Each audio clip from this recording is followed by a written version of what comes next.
Mestre, eu preciso de um milagre. Transforma minha vida, meu estado.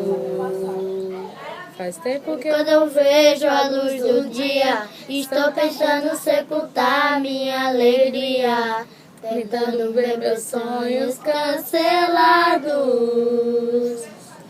Lázaro ouviu a sua voz quando aquela pedra removeu. Depois de 4 dias ele reviveu. Mestre, não há outro que possa fazer aquilo que só o teu nome tem todo o poder. Eu preciso tanto de um milagre.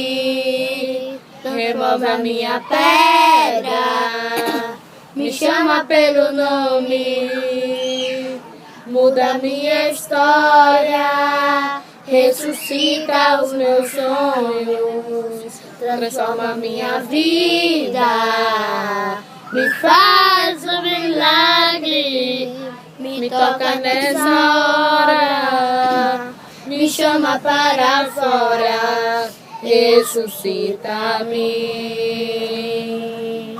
Tu és a própria vida, a força que há em mim.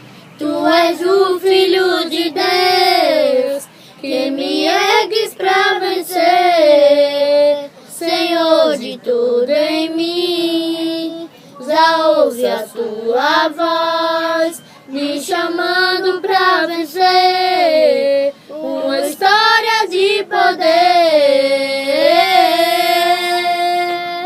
Remove a minha pedra, me chama pelo nome, muda minha história, ressuscita os meus sonhos, transforma minha vida, me faz um milagre, me toca nessa hora, me chama para fora, ressuscita-me.